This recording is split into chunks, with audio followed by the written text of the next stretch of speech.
500,000 souls in chains, and Dr. Franklin calls it a luxury. Maybe you should have walked out with the South. You forget yourself, sir. I founded the first anti-slavery society on this continent.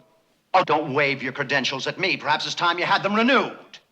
The issue here is independence. Perhaps you've forgotten that fact, but I have not.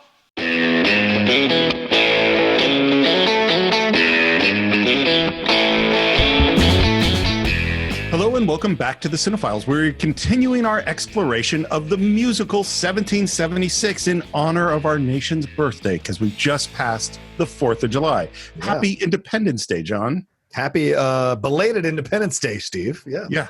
And when we left off, I think we should jump right back in. Sure. Jefferson just got the job to write the Declaration of Independence, and we cut to him back at his house or wherever it is. He's alone. He's sharpening his pen, his quill. He's angry. He is sitting on this very strange spinning chair / desk, which is one of Thomas Jefferson's many inventions. Super jealous of this desk. I know I have a spin chair and a desk, but I like the spin chair desk combo. I almost was like, do these still exist? I would like one. I think that the internet must be able to provide this for you, John.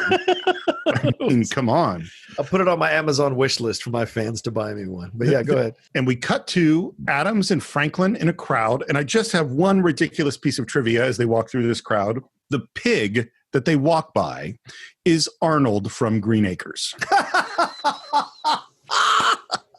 For our older fans who will get that reference, that is awesome. That is awesome. So in the first part, we had the fountain from the opening of Friends, and now we have the pig from Green Acres. Did it outlive the show? I feel like, is the show still going in 1972, whenever this comes out? I don't know. It's, what's so funny is I watched that show. Yeah. I watched because there was only so many things on TV. I watched what was on TV.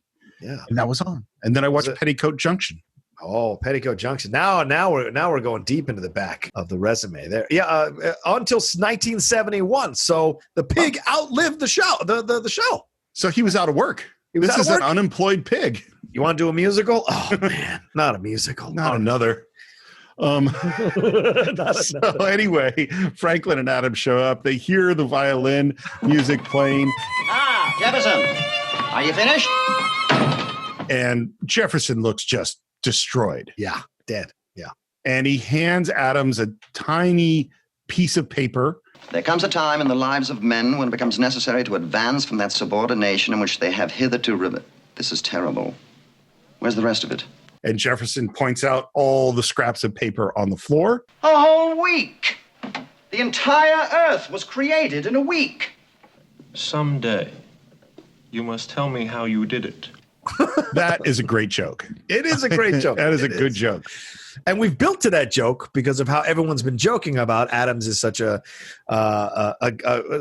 grandiose person who likes to push people to do his will. Look at him, Franklin. Virginia's most famous lover. Virginia abstains. Which is brilliant. There's a lot of double meanings in that. Oh, yeah. And in walks this woman. Franklin kind of says hello and asks who she is, and that is his wife. And that is a totally unrecognizable to me Blythe Danner. Yeah, beautiful Blythe. Gorgeous. Yeah. Because she's a fantastic actor who I've seen in tons of things, always playing very complicated, dramatic, intense roles. Yeah. And here she's playing the young, romantic, beautiful lead, the ingenue. Yeah. And let's just say that she and Mr. Jefferson only have eyes for each other. John, who is she? His wife. I hope. What makes you think so? Because I sent for her. You what? Well, it simply occurred to me that the sooner his problem was solved, the sooner our problem is solved. It's good thinking, John. Good thinking. This never happened. Martha Jefferson was ill. She had just had a miscarriage. She did not come to Philadelphia. Come along, John. Come along where? There's work to be done. Obviously. Good God. You don't mean to say that... I mean, they're not going to... In the middle of the afternoon? Not everybody's from Boston, John. what is so great about this too, Steve, is that, right when John Adams comes close to being kind of a antagonist in the film, there's a moment that softens him. There's that moment when you find out that he's the one that sent for Martha.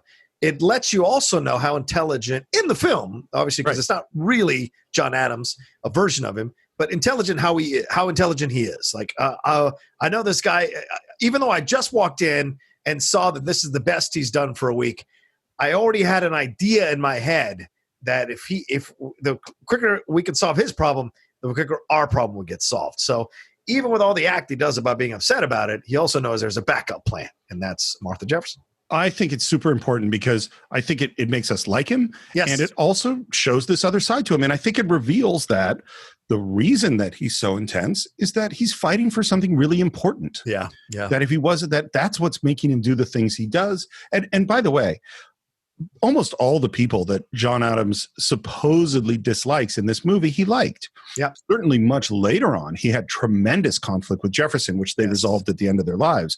But at this time, they got along really well. In fact, there's only one person in the Congress that John Adams really didn't like, and he didn't like him for the rest of his life. Wow. And that man is Ben Franklin. Ironically, Ben Franklin. He thought of Franklin as full of it, self-indulgent, egotistical, too whimsical, too much of a sensualist. Yeah. And it got much, much worse because they were, I think, in Paris together because Adams was traveling, raising money and funds for the war during the Revolution. And Franklin was there some of the time before Jefferson became the ambassador to Paris. And so he really didn't like Franklin then. Franklin would indulge his tastes. So yes, let's put it that way. Yeah.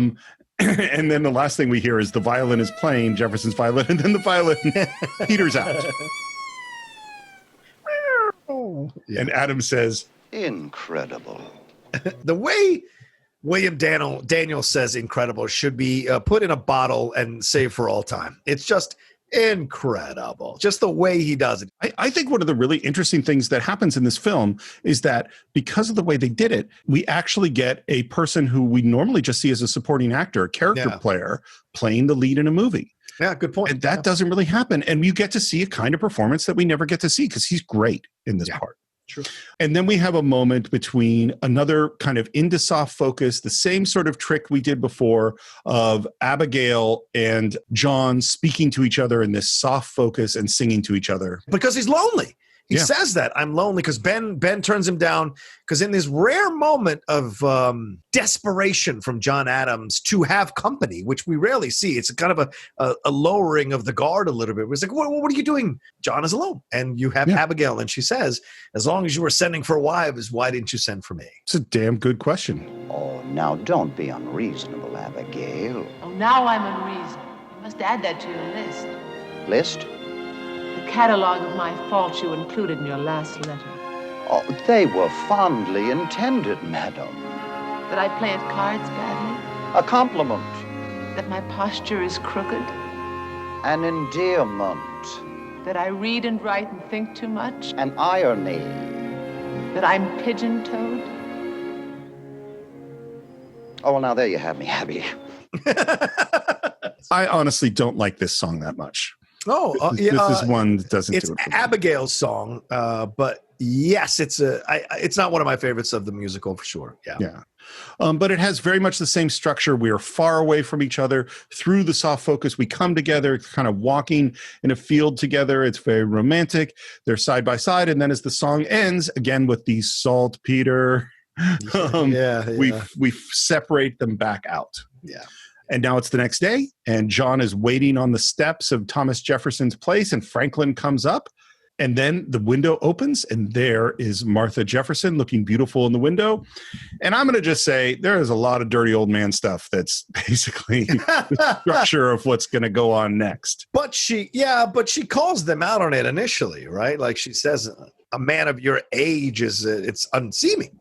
Yeah. Well, what happens at first is they say good morning to her because they met her the day before. And she's like, is it usual for strange men in Philadelphia to say hello to women they don't know? And then when she finds out that this is, in fact, Ben Franklin and John Adams, she goes, oh, my God. While they're waiting for her to come down, we're talking about what will people think. And Ben Franklin says, don't worry, John. The history books will clean it up. Well, it doesn't matter. I'll not appear in the history books anyway. Only you. Franklin did this, and Franklin did that, and Franklin did some other damn thing. Franklin smote the ground, and out sprang George Washington, fully grown and on his horse. Franklin then electrified him with his miraculous lightning rod, and the three of them, Franklin, Washington, and the horse, conducted the entire revolution all by themselves. I like it. Well, I like it. Yeah, it sounds good. And she comes down to talk to them. Adams is clumsy. Yeah, there's an incredibly awkward moment where John says, "How did you sleep?" Yeah. And Franklin's like, I love Howard De Silva going, oh. And then what's the other one he says? Well, I mean, did you lie comfortably? Whoa, but that's an interesting window into what you just talked about, this idea that for Franklin, this kind of stuff was effortless. For Adams, it required an incredible amount of effort because, once again, like you said, what we talked about in the first part, he is not a natural politician. He's not a natural, he's a natural leader, but not necessarily a natural. So for him, everything is very important because what he think, because the country depends on it. The survival of the country, the existence of the country depends on what he's doing. So to have someone who comes along and is so effortless in what he's doing and gets to indulge his tastes and gets to indulge the I don't know, the more nefarious parts of himself, and the fact that he's so eloquent just casually must frustrate the living hell out of John Adams, because nothing of that looks to be hard fought or hard won. It's just so natural. Well, this is, we said at the beginning, you said that you relate to John Adams, and that in our production of this musical, which we're doing at some point, that while you play John Adams, you were kind enough to offer me the role of Ben Franklin. Yeah. I don't feel like Ben Franklin at all. I feel like John Adams. That's I feel fair. like Vogel is Franklin. Vogel is Franklin. I was going to say the same thing. I mean, Vogel is Franklin. Yeah, it's just effortless. He just walks in and says the charming thing, and I'm sitting here with notes and working, trying to make everything perfect. That's a good point. Franklins are irritating people. I understand why John Adams is irritated with him. And they're talking to Martha, and subject comes up that Thomas Jefferson doesn't say a lot. Oh, he never speaks his passions, he never speaks his views, whereas other men speak volumes, the man I love is mute. Oh, don't stop that. No, tell us. How did he win you? He plays the violin, he tucks it right under his chin, and he bows, oh he bows, for he knows, yes he knows, that it's high, high, high, diddle, diddle, twixt my heart, Tom and his fiddle, my strings are unstrung. High, high, high, high. Which I think is one of the most charming songs in the musical. It's very sweet. All three of them indulging in this song and then dancing with her. And the difference is, right, Ben is, once again, Ben very effortless and organic in the dancing with her. John Adams a bit more proper, a bit more structured, regimented. So both the dances conveying the personalities of Adams and Franklin. I totally agree. And I like this song too. And I think, first of all, we talked about it in the first part of the somewhat hinting at sexual things, but not going directly at it. And this song is the ultimate example. Yeah. Just the way she says, he plays the violin, he tucks it right under his chin, and he bows. Oh, he bows, for he knows. Yes, he knows. And I'm like, well, what are we talking about here? And you could see our two older gentlemen being very taken with this lady. Sure. And it is a flirtatious and lovely scene. And I think maybe the moment that you're alluding to that's so great is that first Ben dances with her. Yeah. And they dance around, and it's very fun and playful. And then there's this moment where she turns to dance with John Adams. Yeah. And he nervously and somewhat sheepishly steps forward. Yeah. And you have this moment of, does John Adams know how to dance? And what happens is first he dances slowly and formally. Yeah. John, you can dance. We still do a few things in Boston, Franklin. And then he's taken over in the moment, and he goes into this beautiful, flowing, turning waltz that's just joyful, and it's a really fun moment in the movie. High, high, high, high. And then who shows up? But there is Thomas Jefferson, who drops a page down to him, and John Adams catches it, which, by the way, I go like, how many takes did that take? Paper does not fly straight. Nope. You can't quite predict where it goes, and he catches it just right. And the note that Jefferson has written is not, we hold these truths to be self-evident. No. But instead says, Dear Mr. Adams, I am taking my wife back to bed. Kindly go away. Your obedient T. Jefferson. Incredible. Brilliant. And then, of course, we get another Ben Franklin line. You know, perhaps I should have written the Declaration after all. At my age, there's little doubt the pen is mightier than the sword. It's a funny little moment for sure. And we end our song, and now we're back at Independence Hall. Mm-hmm.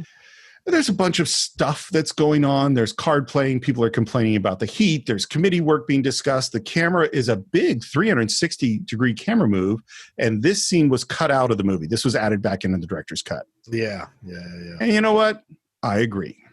That it should have been cut out? Cut out, yeah. Yeah. Is this the cool, considerate men? Or No, we're not there yet. Okay. Yeah, we'll get to that. Okay. Because that was also cut out of the movie.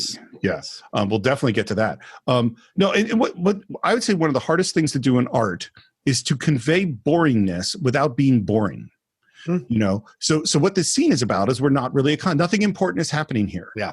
And sometimes you have to say that, but you don't want the audience to experience this is not important. Right. You want them to understand that, but not experience it. And this is one where I kind of went, no, nothing's really happening here. All right, Franklin, enough socializing. There's work to be done. Good morning, John. What? Good morning. Oh, good morning. Now then, let's get to it. Get to what? Unanimity, of course. Look at that board. 6 nays to win over in little more than a week. And they ask about Caesar Rodney. He's the older gentleman who had to leave because he was so ill.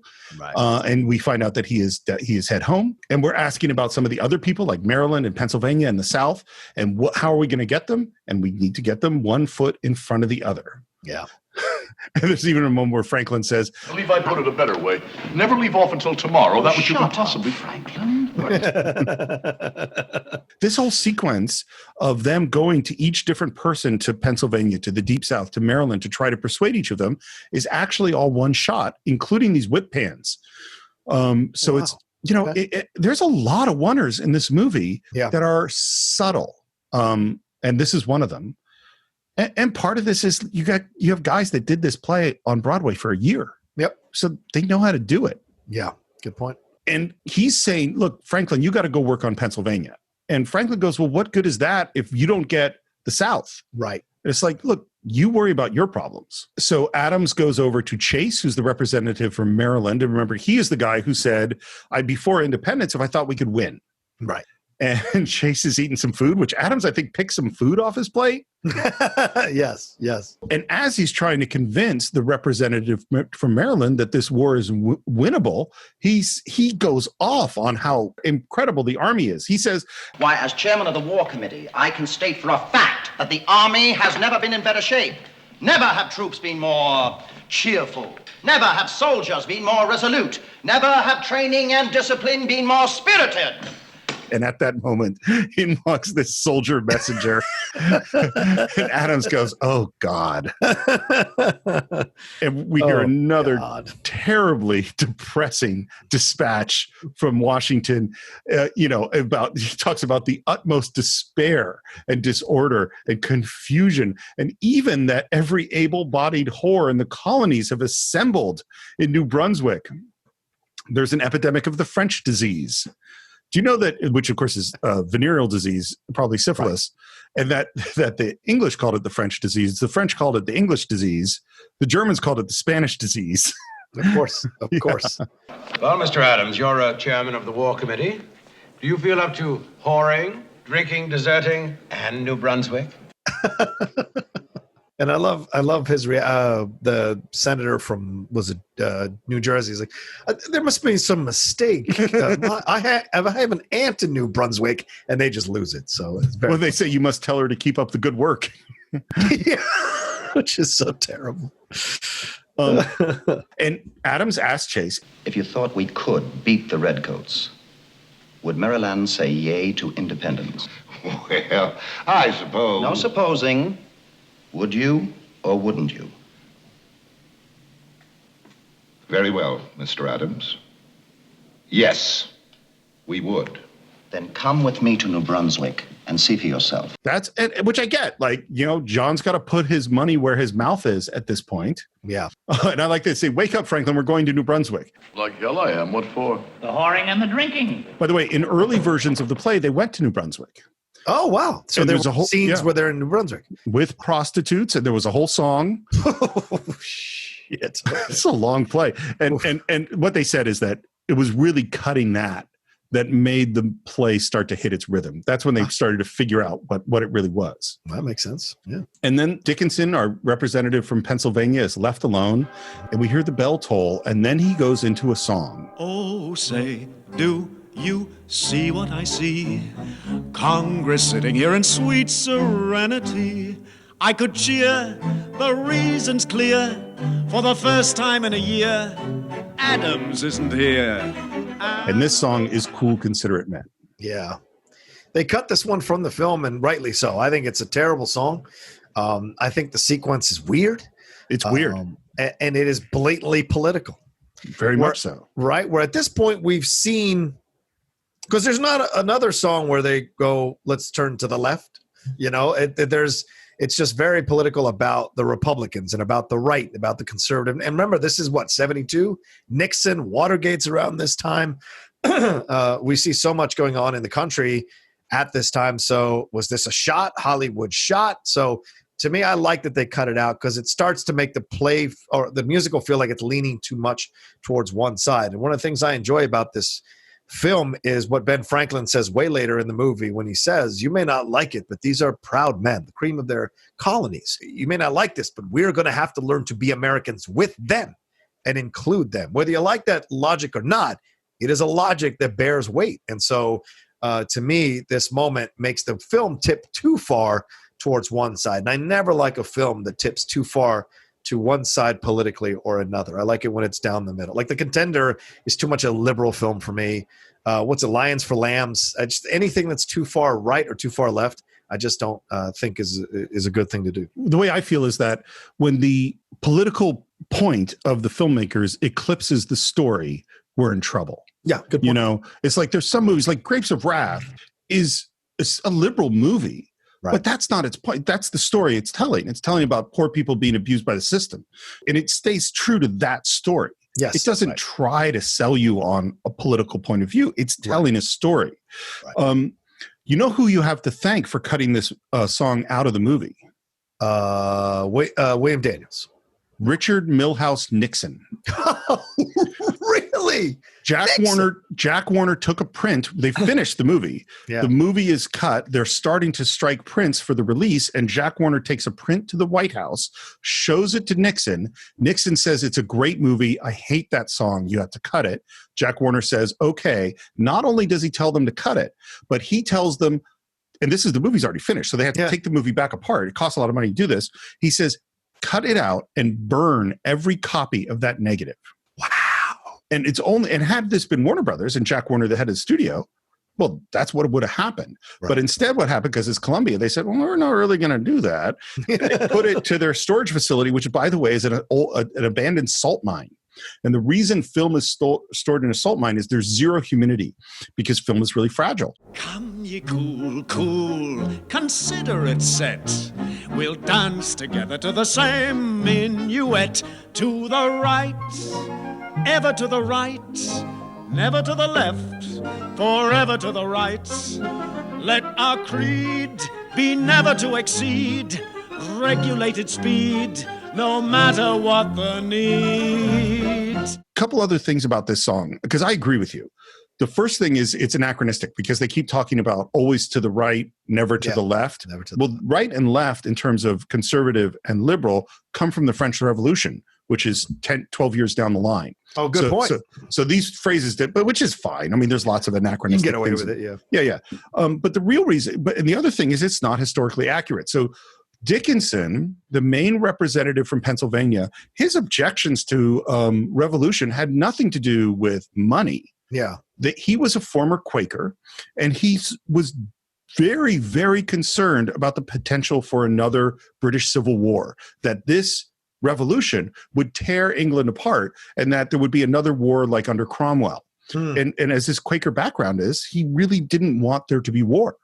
Yeah. And so his motivations are much stronger, I think, in reality than what they make this person a bad guy. And in making him a bad guy, they go, oh, these are the rich people. And I think it's really unfair, because what is New England rebelling against? Taxes. Yes. Right. You know, these are the big traders, the big businessmen, manufacturers. They're in the North, in the Northeast. And so to characterize Pennsylvania as, oh, well, that's really the rich people are, is really unfair. And so, yeah, I agree. And the song, by the way, as you say, it's weird. It's a weird song. It's not a good song. If it was a good song, I'd see the anger overcutting it. But yeah. And they even march out sort of doing like a German goose step. Yeah, it's weird. Yeah. I mean, when they're doing the minuet in the Congress, I'm like, what is this? This is not, it doesn't fit the movie at all. Yeah, it's very, very strange. Yeah. Well, and it does exactly what you said. So these are the bad guys. Rich people are bad. Mm-hmm. There you go. Yeah, true. Oh, one other thing about Mr. Nixon. The whole cast went to the White House. Howard Da Silva, who plays Ben Franklin, was a blacklisted actor. He blamed Nixon for the destruction of his career. Wow. And he felt so dirty by having to go to Nixon's White House and shake this guy's hand that what he did right after leaving the White House is he joined a Vietnam War protest in order to cleanse himself. Wow. So he was good on the movie. But the second he met Nixon, he's like, I have to go out and protest. Well, I think he was a man of age, too. He was good meeting Nixon, though. I mean, he kept it together at the White House. Yeah, yeah. And now this sequence is very strange, which is we're left alone. All of our main characters have gone. We're with McNair, who is the guy who's sort of the working guy who runs the Congress. Yeah. And in comes this soldier who we've seen over and over and over again delivering these messages.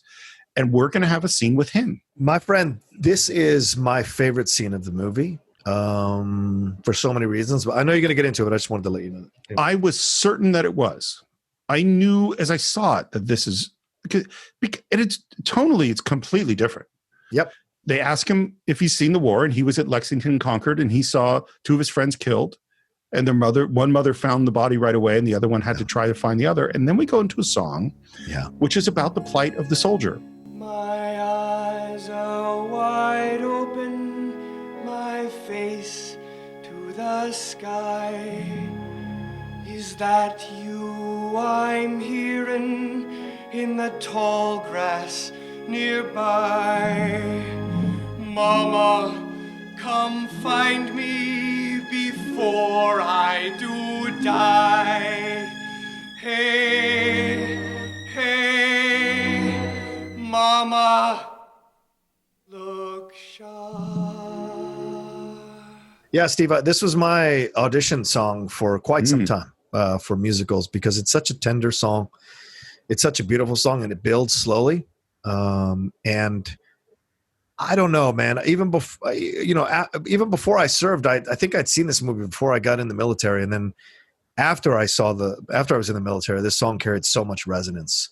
And especially when you watch the Civil War, and I know this is the Revolutionary War or whatever, but like when you watch the Civil War and you see and hear those letters and hear those memories that men had of watching other men crawl across the battlefield, crying into the night from the pain of being shot, bleeding out onto the battlefield, this is what this song is. And, for all everybody dancing around and doing whatever and singing their music and hanging out with Martha Jefferson and wearing their nice clothes and whatever, it's these guys that are going to go out there and fight the battle so those guys can have a country.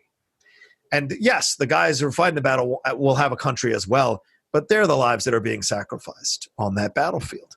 And this musical needed a moment to recognize those men who are going out there to die, like always, going out there to die for the Congress. And I think there's a line there that says that. I think McNair says that. They all vote, but it's not them going out there. It's you guys. Why? Because McNair is a working class guy as well. He connects with the soldiers because it is usually the working class, the lower class, lower income people who end up choosing the military as a way out of their situation.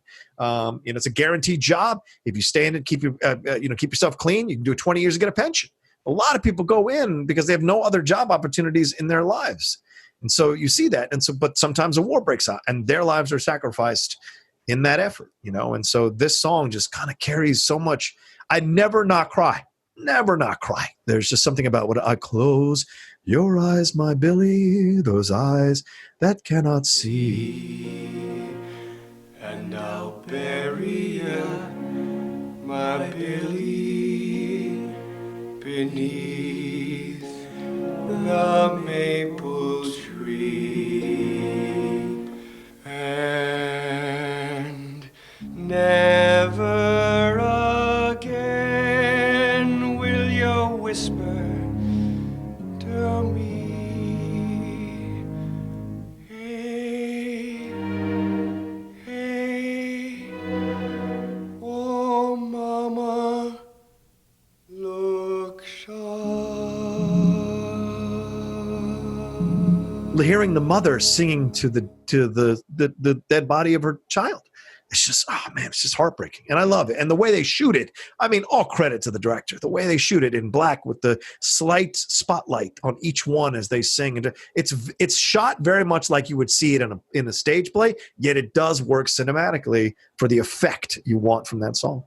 I agree with everything you say, but I have a hard time with it. And this is why. Oh, okay. I think it's great. I think it's moving. I like the way it's shot. This musical gives me a bit of whiplash, you know? Oh, we're going to what now? It's just stylistically a little bit all over the place. Okay. And the light songs are so light. Yes. You know, the Lees of Virginia and the one about writing the Declaration of Independence, and he plays the violin. Mm-hmm. And we're in these very light, romantic, classic musical theater things. Right. And now we have this character who we've seen but never met, who Right. has nothing to do with the rest of the show, come in and give this really powerful and heavy and moving song. And I'm just kind of, it's just weird for me. It's not bad. Okay. And I'm moved too. I find it to be a very moving song, but it's sort of, and particularly coming after Cool, Cool, Considerate Men, which is a really strange song. Right. And the thing too, is I've lost the thread a little bit with Adams, who's my main character. Mm-hmm. So it's not a criticism of the song, and certainly not of the performance of the way it's shot. It's just, I mean, this is a weird musical. And we go to the thing that I said at the very beginning of like, had I seen this in high school, I know I would have loved it. I would have had the album. I would listen to it over and over again, as I did with Guys and Dolls and My Fair Lady and all these musicals that I loved. Yeah. But watching it now, I have a different sort of reaction. I think without this song, in my opinion, and I respect obviously your point of view, Steve, but without this song and Rutledge's song later about the slaves, this musical doesn't have the weight it needs to have. Agreed. I totally agree. It's a light musical about the signing, and it would have been, I think in my mind, it wouldn't have been revered as it is. It's rare. In film musicals, it was rare. I know in stage musicals it wasn't, but in film musicals, it was rare to have these like dark songs in musicals. And so particularly it's all old school. Yeah, like It's Always Fair Weather is one of those ones that people forget about Gene Kelly in his musical oeuvre. It's one of the most bitter musicals you'll ever watch. Also having to deal with soldiers coming back from the war and how that changes you 10 years later. And so I love this. I hear what you're saying. If you watch it if you watch the original cut, it doesn't get ruined. It's in the rhythm of the movie, but that Cool Considerate Men thing throws it off. That's the song that they rightfully jettisoned. This song flows, and because we've had him introduced, walking in, bringing in the missives from George Washington. So giving him his solo, I think works like later, like when we have that solo with the gentleman who reads the letters from Washington, he gets a moment to shine as well. So I think it works when you take out the Cool Considerate Men song. That's an interesting point. So I might have mentioned before, I had a teacher in film school who's Chuck Rosen, and he was the showrunner on Beverly Hills 90210 during the heyday. Right. And he was a writing teacher of mine.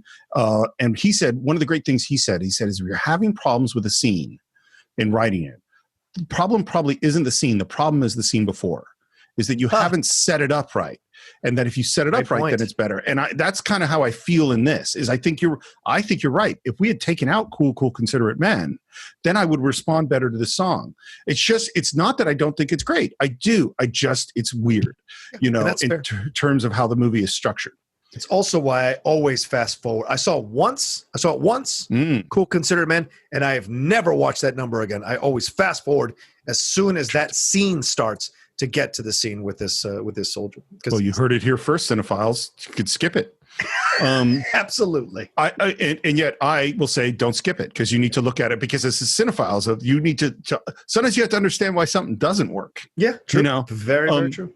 We've arrived at the reading of the Declaration of Independence, and we're in a very wide shot. It's very painterly, and we hold these truths to be self-evident. And Jefferson is kind of in the back listening. And I have a thing I would like to talk about. Okay. It's a thing that I have thought about for years and never had a venue to discuss. Whoa, and I feel that I finally have a time where I can say it. And that is that I think this most famous sentence of the Declaration of Independence is one of the most interesting bits of writing ever, and that there is something about it that teaches us something about writing, particularly political writing, that's very important, which is this does not mean what we all think it means. And I'm going to read the sentence. Everyone's heard this before. We hold these truths to be self-evident that all men are created equal, that they are endowed by their creator with certain unalienable rights, that among these are life, liberty, and the pursuit of happiness, that to secure these rights, governments are instituted among men. Yeah. Okay. I'm going to Cine-File this sentence. All right. We're going to go deep into it for a moment. So the first part of it, we hold these truths to be self-evident. What does self-evident mean? Obvious. So we're saying there are these truths out there and they're obvious. So obvious says everybody knows this. Yeah. Did everybody in 1776 know these truths? I don't know, but no, they were presented as possible. Yes, they're saying it's obvious. Yeah. But no one said this before. In fact, the idea that people are endowed with unalienable rights, among these are life, liberty, and the pursuit of happiness, this is a new idea. So it's not obvious. If it was obvious, everyone would be doing it. The history of the world, there would always be this idea. It is not self-evident, is the farthest thing from self-evident. What they're actually saying is this should be self-evident. Right. This is an important rhetorical technique to state as obvious a thing which I want you to start thinking of as a truth. As an obvious truth. But it isn't. Right. Let's move on. That all men are created equal. Okay.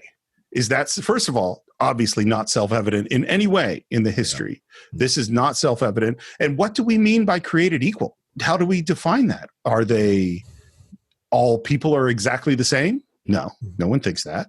Are they all born with the same privileges? No, no one thinks that. What does it mean to be created equal? Again, this is a radical idea.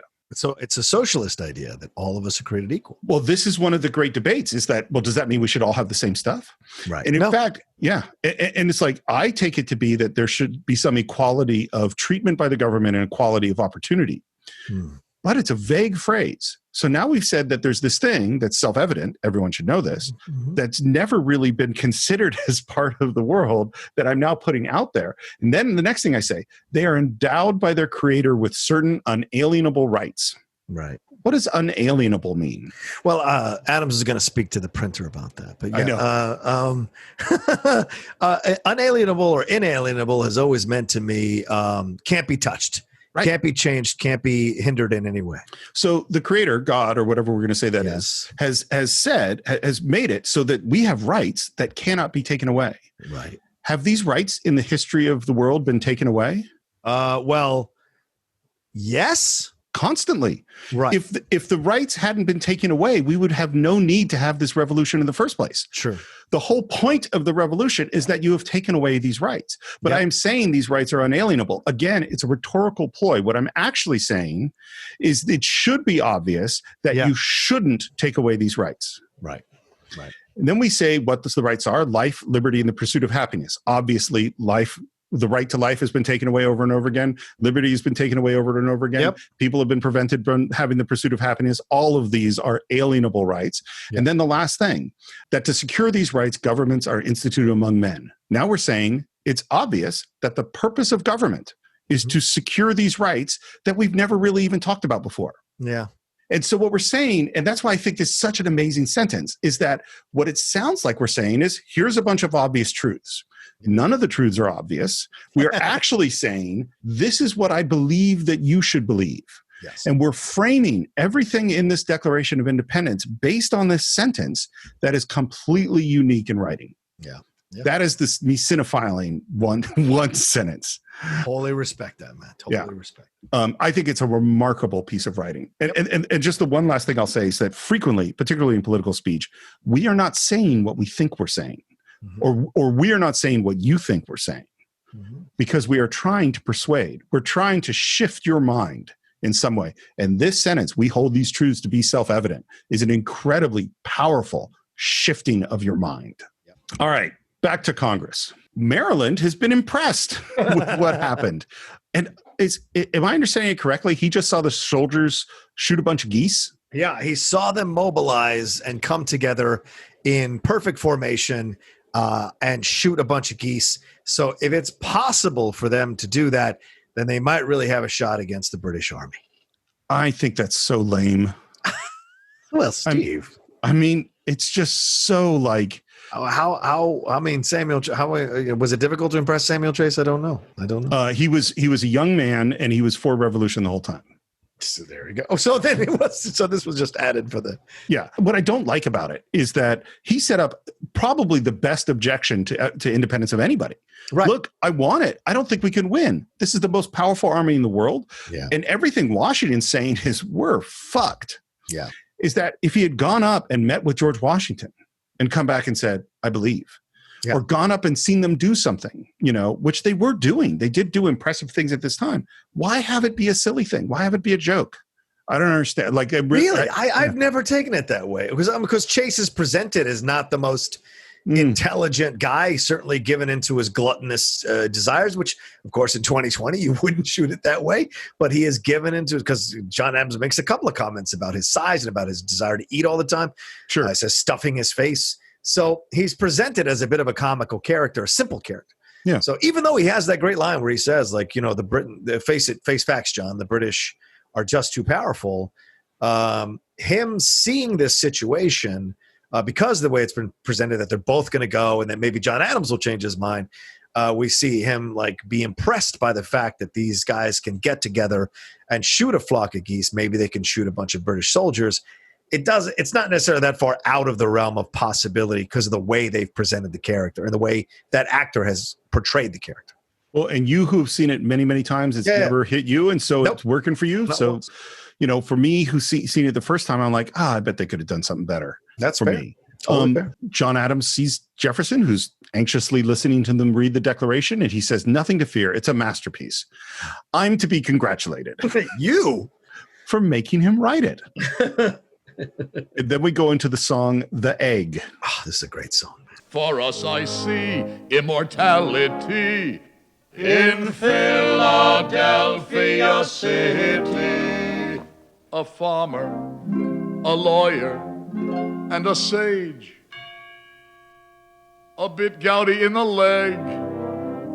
It's quite bizarre to think that here we are, playing midwives to an egg. Egg? What egg? America, the birth of a new nation. It's fun. It's very fun. But this to me is more like all the other songs than Mama Look Sharp. This is very much we're in the fun, light musical thing. Yeah. And it's cute and it's syncopated. They have this sort of syncopated rhythm as the three guys, Jefferson, Franklin, and Adams, sit together and talking about the birth of the nation through the egg. We're waiting for the chirp. We're waiting for the chirp, chirp, chirp of an eaglet being born. Waiting for the chirp, chirp, chirp on this humid Monday morning in this congressional incubator. God knows the temperature's hot enough to hatch a stone, let alone an egg. And I love the argument about what bird's going to come out of there. The turkey. The turkey is a truly noble bird. Native American, source of sustenance of our original settlers. An incredibly brave fellow who will not flinch at attacking a regiment of Englishmen single-handedly. Therefore, the national bird of America is going to be... the eagle. Which, by the way, Franklin really wanted the national bird to be a turkey. He did. And Jefferson wanted the dove, and it's Adams who wanted the eagle. Of course. That's very perfect. He even looks like an eagle at times, the way they have his hair pulled back and his nose prominently displayed. But as you listen to the song, it's Jefferson who's a bit insecure about the situation, Adams who is more secure about what's going on, and Franklin who gets kind of swept up in both of these gentlemen in what they're singing about. Yeah. And I like the song. I think it's sweet. I think it's a very fun song. I like what Franklin says about the eagle. He says the eagle is a scavenger, a thief, and a coward, the symbol of 10 centuries of European mischief. How much do you think he enjoyed saying that, as you just told us the story about him going and joining a Nixon protest? Maybe that's him adding that, maybe, because that is in essence a shot at America and our colonialism and our history of how we've treated other people who had lands before us that we took, right? I mean, that's a thing. If you look at this is kind of a subtle shot at America by taking this shot at the eagle. Mm-hmm. And what food do we eat on Thanksgiving Day? The turkey. And the turkey is the one that's a noble warrior.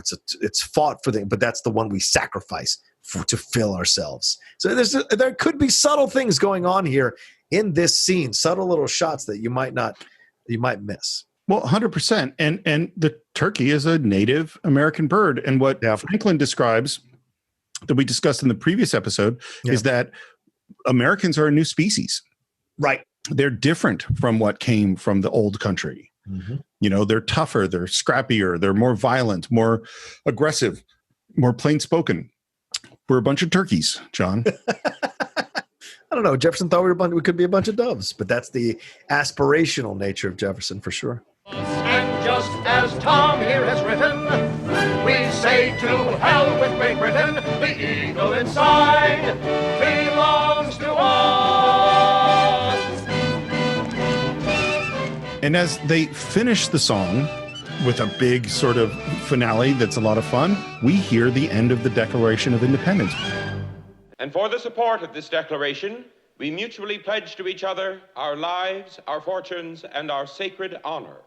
And now the question is, does anyone want to add amendments, deletions, or corrections? This is an incredible sequence of events. Well, Adams thought they wouldn't change a word. Yeah.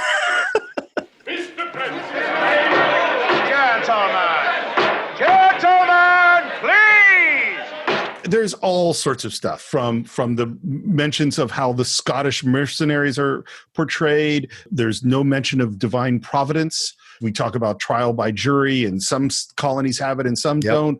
Deep sea fishing rights, Steve. Deep sea fishing rights, damn it. Deep sea fishing rights. Well, and, this is completely believable. Yeah. And Jefferson sits quietly and goes, okay. Yeah. Okay. And a lot of these are correct, talking about not wanting to attack the British people, not wanting to attack the British Parliament. And Adams is getting angrier and angrier because he thought it was perfect. And I like what he says here, because he goes, it's a revolution, damn it. We're going to have to piss off somebody, in essence, is what he's saying. And I love that. We're going to have to defend somebody, rather. Yeah. Have you heard what they're doing to it? Have you heard? I heard. And so far, that's just our friends. Can you imagine what our enemies will do? And that's what we're about to get to. The first one is Dickinson from Pennsylvania, who objects to the fact that King George is referred to as a tyrant. Because he is a tyrant. Finally, there is one line that he will not cross or have crossed out. When a king becomes a tyrant, he thereby breaks the contract binding his subjects to him. There are a bunch of things that lead to the Declaration of Independence. One of the most important foundational works is John Locke. And John Locke says that all governments earn their power from the consent of the governed, which again is a revolutionary idea. It's logically true. But because of course it is. But before that, most rulers ruled by divine right. Yeah. They ruled because God said they should rule.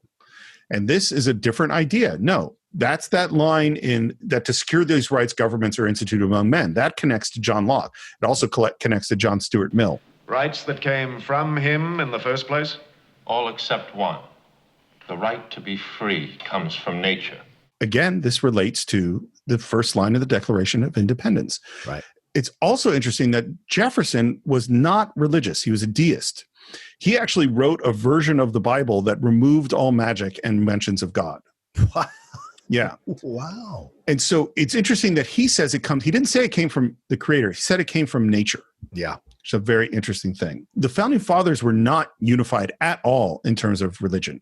And are we not free, Mr. Jefferson? Homes entered without warrant, citizens arrested without charge, and in many places, free assembly itself denied. And Dickens's response is, these are dangerous times. That's why the Crown had to do it. And Franklin says, those who give up some of their liberty in order to obtain a little temporary safety deserve neither liberty nor safety. And this is, of course, a real quote from Benjamin Franklin. That has come up since the Patriot Act. That has been something that has been echoed for quite some time in this country. And again, even more so nowadays. I heard it 3 days ago. You want to know in what context? Tell me. You can't force me to wear a mask. Yeah. Those who would give up their liberty for a little bit of safety. Yeah. Ridiculous. Well, but this is the thing, is that the idea that these are binary. How much liberty? How much safety? Right. I mean, we live in a world where we are more monitored than in any time in the history of the world. True. It's like when John Adams was in his room with Abigail or Jefferson with Martha, nobody knew what they were doing. Right. Right now, someone knows what you and I are doing. We're on a Zoom call. Lord God. Yep. I mean, we are monitored in so many ways. And so again, it's, well, how much liberty? How much safety? Yeah. The world is also way more dangerous in the sense that there are nuclear bombs out there. True. There are terrorists. There are things that have destructive power far beyond anything that they could have imagined in 1776. Well, yeah. How much liberty? How much safety? If you're listening to us, thanks for listening to Cine-Files. That's what yeah, exactly. That's what we record. I was on, I'll make the digression really quick. When I was working with Hoover, we were trying to develop a documentary series about Afghanistan. Oh. And in doing so, we were talking to a lot of people, one of whom was a former member of the Taliban, who was part of the peace process. He's now part of the peace process in Oslo. He was a guy raised in a madrasa. He had no perspective of the world at all. And when he met Hoover, he really opened his eyes and he left the Taliban. Yeah. But this is a really interesting guy. And we knew for a fact that he was on the FBI watch list. Huh. So because he was a former member of the Taliban who was in the United States, despite his politics, which were anti-Taliban. And so we started every call with, hello, we just want to say hello to the FBI, and this is what we're going to be talking about. We are talking about a movie that we're developing, and we're talking about it in this way, and this is who I am. If you have any other questions, you could just give us a call. Because we knew we were being monitored. Right. Oh, wow. There you are, Mr. Jefferson. Your declaration does not speak for us all. I demand the word tyrant be removed. Very well. Just a moment, Mr. Thompson. I do not consent. The king is a tyrant, whether we say so or not. We might as well say so. But I already scratched it out. Then scratch it back in. For 3 days, all of this goes on. There are 85 separate changes, 400 words. Now, would you whip it and beat it till you break its spirit? I tell you that document is a masterful expression of the American mind. And he goes, if there are no more changes, and then... Just a moment, Mr. President. Oh, man. I wonder if we might prevail upon Mr. Thompson to read again a small portion of Mr. Jefferson's declaration. The one beginning, he has waged cruel war. This is absolutely accurate. There was a clause in the Declaration of Independence known as the Slavery Clause. I will read some of it because I got it here. Here is some of it. He has waged cruel war against human nature itself, violating its most sacred rights of life and liberty in the persons of a distant people who never offended him, captivating and carrying them into slavery in another hemisphere or to incur miserable death in their transportation thither. This piratical warfare, the opprobrium of infidel powers, is the warfare of the Christian king of Great Britain. And it goes on, and it is brutal. And it's about slavery, and it was written by Thomas Jefferson. Yeah. And this is now what we will discuss with Rutledge from South Carolina and the members of the Deep South. Yeah. And he says, I can't quite make out what it is you're talking about. Slavery, Mr. Rutledge. Oh, yes. You're referring to us as slaves of the king. No, sir. I'm referring to our slaves, black slaves. Why didn't you say so, sir? Were you trying to hide your meaning? No, sir. Just another literary license, then, if you like. I don't like at all. It is so, I mean, we talk, Thomas Jefferson. We keep coming back to Thomas Jefferson. Yeah. This is a slave owner. Yes, which he gets called out on just 2 lines later by Rutledge. And I'm more concerned with what is written in that little paper there. That little paper there deals with freedom for Americans. Mr. Adams is now calling our black slaves Americans. Are they not? Yes, they are. They're people and they're here. If there's any other requirement, I've never heard of it. They are here, yes, but they are not people, sir. They are property. No, sir, they are people who are being treated as property. I tell you, the rights of human nature are deeply wounded by this infamous practice. Then see to your own wounds, Mr. Jefferson, for you are a practitioner. Are you not? I have already resolved to release my slave. And we know Jefferson, Sally Hemings, we know the story, we know all of that. And to be clear, he never did release his slaves. Never did release his slaves, right? Exactly. And so Rutledge calling him out on it is a fair moment. As much as you may not like Rutledge, it is fair for him to call him out. And the way Rutledge walked him into that is just classic pretending not to understand in order to get the point across. And then it becomes this thing where Rutledge calls out the North. And I love this for their hypocrisy. And this is important to me, Steve, because I want to stop you because I really want you to go on that, but I want to just say one quick thing about Jefferson. Yeah. Of the 4 Mount Rushmore guys, Jefferson is my least favorite. Wow. I mean, it's not even close. And while I just spent a lot of time praising the genius of his writing of the Declaration of Independence, he is in many ways a weak man. And he, throughout his history, continued to promise to free his slaves. And throughout his history, he continued to waste money, spend money, be almost going broke. And it always meant him sacrificing a little bit of himself in order to do what he knew to be right. And this document is evidence that even at the age of 33, he knew that this was the right thing to do. Right. And he lacked the courage of conviction over and over and over again for the next 50 years. He dies 50 years from now. And so there are great accomplishments of Jefferson, most important being the Louisiana Purchase and obviously writing the Declaration of Independence. But there are other founding fathers who are slave owners, George Washington, and we should condemn that as well. Yeah. He did free his slaves. George Washington did. Jefferson's very problematic for me. Yeah, I agree. And that's the thing you got to look at here. And of course, we're not advocating you go tearing down the Jefferson Memorial or anything, but that is absolutely a fair criticism of Jefferson to look at. He chose the status over what was right. And so how can you write a document like this? How can you include a clause like this? And how can you have fought for a clause like this? And obviously, we're not saying that what happens in the movie is actually what happened in real life, but how can you have fought? I'm sure there were debates about this clause between Jefferson and Rutledge and others.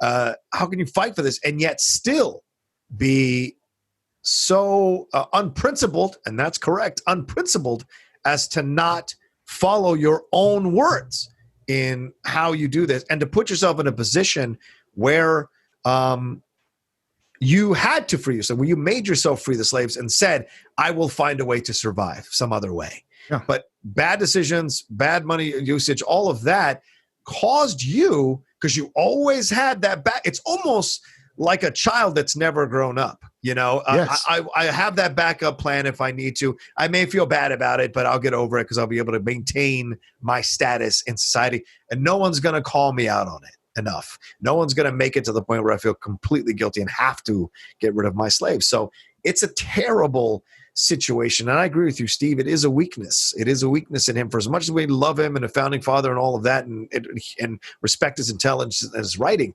this is a massive black mark. This isn't a small black mark. This is a massive black mark against a guy who otherwise would have been ultimately very, very revered by this country and by history. But seeing this is just it's a very difficult thing to consume. Yeah. And it's because he knew. That's what's this document right here is that we can say that there are people that were raised to believe horrible things about the African-American slaves that they have in bondage. That's terrible, and we would condemn it. But this guy knew that it was terrible. And he didn't do it. And he just sat in his beautiful estate on Monticello with the largest library in the Western, in the world, in America, and had all of his gadgets and his things. And he said, I can't give this up. Over and over and over again. I can't slim it down. Like you think about, the end of Schindler's List, which will never cease to make me cry of, why do I still have this watch? How can I have this car? This could have saved a life. It's like, how many books did he have to sell to free Sally Hemings? You know what I mean? That's where I just have no respect. But of course, what we should say is that hypocrisy, Jefferson is not the owner of hypocrisy in the scene. But what's going to happen and what Rutledge does is to spread that hypocrisy around. It is an offense against man and God. It's a stinking business, Mr. Rutledge, a stinking business. Is it really, Mr. Hopkins? Then what is that I smell floating down from the north? Would that be the aroma of hypocrisy? For who holds the other end of that filthy purse string, Mr. Adams? And this is what's important. And I love this song. As difficult as this song is what ultimately won me over about the movie, that they were willing to be honest about the slave trade, that it wasn't like, we're going to, bash the South. No, Rutledge says, oh, no. We're both in this. We're both complicit in this practice because those ships go up to Boston and they bring the slaves down to the South. And that's how this whole thing works. And you all don't mind it because your economy relies on you doing these things, importing and exporting what you do. And that's how you're complicit in this slave trade, because it's your ships up there in the North, the supposedly, liberal North or non-slavery loving North, who is complicit in all of this. And Steve, to me, this still echoes nowadays. When you see these supposed liberals being just as racist in a different way or lying to themselves that they're not as racist as other people they may see in different political spectrums, it frustrates the living shit out of me when I see that. The bias, the hypocrisy of it all. That stupid video where all those people are in black and white saying, oh, I'll never laugh at a joke like that again. I'll call it out when I'm on set. I'll do this or that. And it's like, this was about you. This isn't about the cause. This is about you self-whipping yourself for something that you should have talked about or should have stood up for, because just like Jefferson, you knew, and you didn't stand up for it. You knew because your career mattered more than making a stand. Your career mattered more than you speaking out about it, even though you knew it was wrong. So to now all of a sudden pledge that you won't do it anymore means nothing, means absolutely nothing. When it's finally popular to do something, it means it carries no weight. All these people that all of a sudden turned on Woody Allen because it became popular to do so over the last 3 or 4 years, I held no weight with their defiance. Absolutely zero. When it was difficult to do, that's when you should have done it. When it's hard to do, that's when it matters. When there's a real thing to lose and you still stand on principle, that's when it fucking matters. And so to me, that's the thing about this. As I watch this Black Lives Matter stuff, like they're starting to come out statistics that it's majority white people that I just think, and a lot of black organizers are starting to feel like they're using this as some kind of trend, some kind of social media thing, not a real commitment to being here for the actual struggle to change the system. And we'll see what bears out. But you're seeing that. And I'm seeing this. I see it in LA all the time. People under their breath say, who is it that are moving out of those neighborhoods? It's those white rich liberals that are moving out of those neighborhoods to go to other places because they don't want to be around people of color necessarily, of lower class or lower economic station. So it's like, it's a hypocrisy all around, this is why I love this song, because it's like, yeah, this idea that you own morality is a lie. Molasses to rum to slaves. Oh, what a beautiful waltz. You dance with us, we dance with you in molasses and rum and slang. Who sail the ships out of Boston, laden with Bibles and rum? Who drink drinks a toast to the Ivory Coast. Hail Africa, the slavers have come. New England with Bibles and rum. I think it's a really hard song. When I first saw it, I went, man, I don't know how I feel about it, because it is, I mean, this is molasses to rum to slaves. And it's talking about these ships run by the people in the North that do this run, you know, where they take molasses from this part to this point, and molasses becomes rum, and all of this money shifts. And one part of that triangle is picking up slaves and bringing them through the Middle Passage to sell them on the block in the South. Look at the faces at the auctions, gentlemen. White faces on African wharves, seafaring faces, New England faces. Put them in the ships, cram them in the ships, stop them in the ships. Hurry, gentlemen, let the auction begin. And to see this man, this white man dressed in finery, a man of the South, standing on the auction block as the lights have gone to amber, and we hear the crack of the whip and the clink of the chains, and he's acting all of this out and says, you are complicit to the men of New England. Right. It is, like I said, when I first saw it, I went, I don't know how I feel about this. And my thought is, well, do I not know how I feel about this? The way there are other things where we talked about, that's dated and we wouldn't do it that way. And that's, you know, we don't look at, or do I not know how I feel about this because it's doing exactly what it's supposed to do? And in thinking about it a lot, I think it's doing exactly what it's supposed to do. Yeah. It's supposed to make me feel uncomfortable.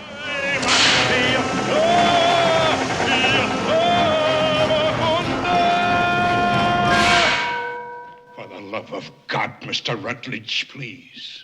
That moment where the general stands up and says, for the love of God, Mr. Rutledge, please. That is such a moment, because we're about to lose this musical. We're about to lose this moment into he's taking us, he's descending into hell with us. He's taking us into hell with him. As you said, the amber and the red lights come through this moment, and he's doing the hi-ya, hi-ya, like all of that. You're just like, what the fuck is happening here? And he is dragging us into hell. And it is at that moment when he's losing himself, it's almost like he's delivering the devil's sermon here.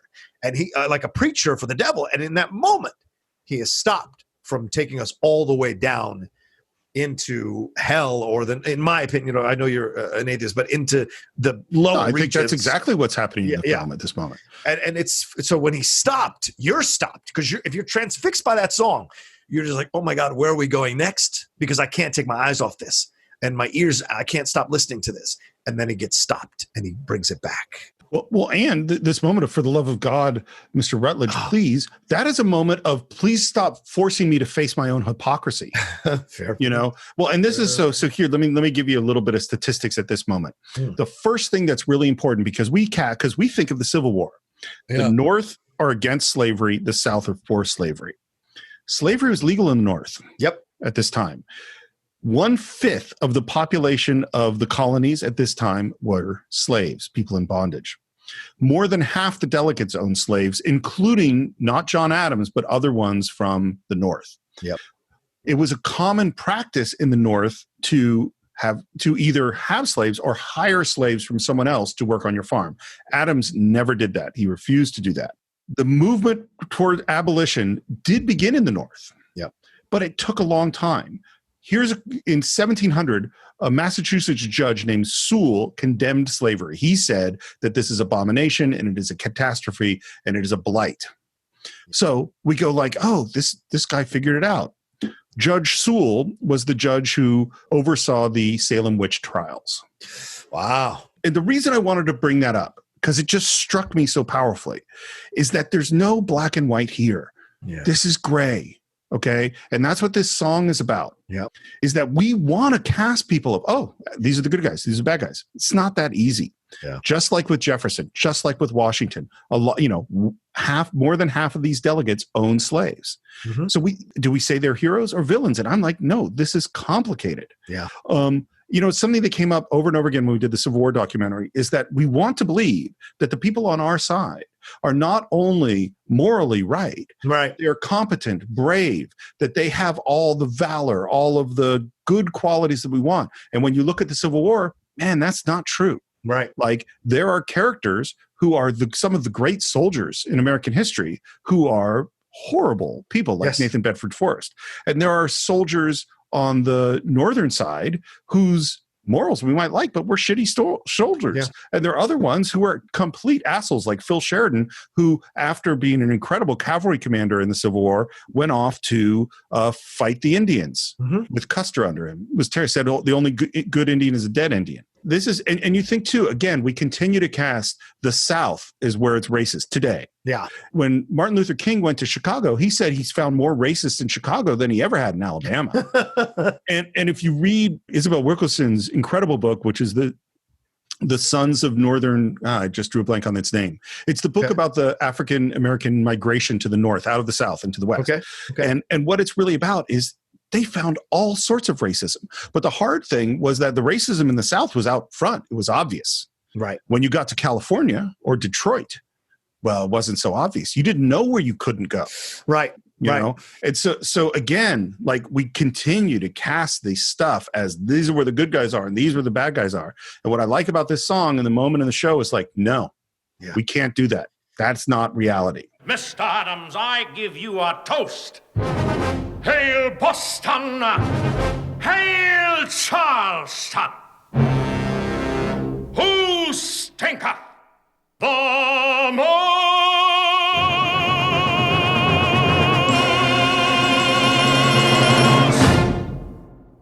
I love it. I love it. Once again, I love it. Like both the downer songs, the soldier song and the this song, Molasses to Rum to Slaves, is showing you the cost of this situation. Is showing you that for all the highfalutin stuff and the funny little moments and the lighthearted humor and these are the founding fathers, there was real weight to what was happening. There's real cost to what was going down here. And some hard truths that were having to be faced and some reckonings that had to happen. Yeah. And I think we've reached the low point in the film. You know, it's like, this is not going to work. And of course, that's when Chase from Maryland walks in saying, hey, I got it. It's all, what's the problem? Once again, he's played as kind of a buffoon a little bit at times. Yeah. And Adams, being the tenacious guy he is, he's like, okay, what are we sitting around for? We need to go get Caesar. The old guy. You missed the spot here, Stephen. We should go. The South walks out all in unison after Rutledge is done. They all walk out, including Dr. Lyman from Georgia. Adams stops for just a second, and he does hesitate, which is a great little seed, as Steve talks many times in great films. You have the seeds for what he's going to do later. Well, what are we all sitting around for? We're wasting time, precious time. Thomas, I want you to ride down into Delaware and fetch back Caesar Rodney. John, are you mad? It's 80 miles, and he's a dying man. No, he's a patriot. Oh, John, what good will it do? The South's done us in. And suppose they change their minds. Can we get Delaware without Rodney? This is all forceful, too. This is exactly what we've been pitched John Adams to be from the beginning. This is where he's obnoxious and disliked because he's gonna force you tough love to go make this stuff happen. And the thing is like, well, if we manage to somehow by some miracle get the South to come back and we don't have Caesar Rodney from Delaware, we're going to lose anyway. So we need him. And this is when Franklin comes up and says, the slavery clause has to go. Oh, man. Franklin, what are you saying? It's a luxury we can't afford. Oh, a luxury, he says. Sitting up here with your clothes and your fineries, and you say the chained souls of 500,000 is a luxury. You forget yourself, sir. I founded the first anti-slavery society on this continent. Oh, don't wave your credentials at me. Perhaps it's time you had them renewed. And that was such this slamming of it. These guys were friends. These guys have been friends the whole movie, Steve. Yep.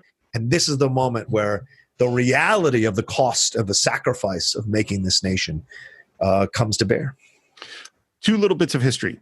The first is that Franklin did not found that abolition society until 1785. So it didn't exist, although he was against slavery. Yes. And Adams always knew the slavery clause was going to go. He was against it. Yeah. Jefferson's one who wanted it in. Adams like, we'll never get it to stick.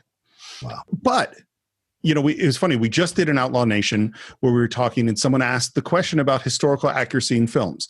And I said, it depends on the movie, and that this is one where I think they made absolutely the right choice to change history here because it brings the drama in exactly where you want to bring the drama. If Adams had said, well, I always know that's never going to work, then this wouldn't be a dramatic moment. Is that in order to make us consider this moment about slavery and about the slavery clause, you need Adams to passionately want to keep it in. The issue here is independence. Perhaps you've forgotten that fact, but I have not. How dare you jeopardize our cause when we've come so far?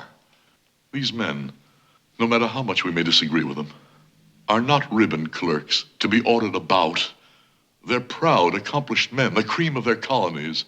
And whether you like it or not, they and the people they represent will be part of this new nation you'd hope to create.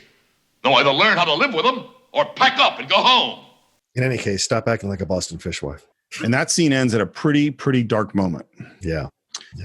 Can I tell you the thought that I had while at this moment of the film that I have never had before in my entire life? Mm-hmm.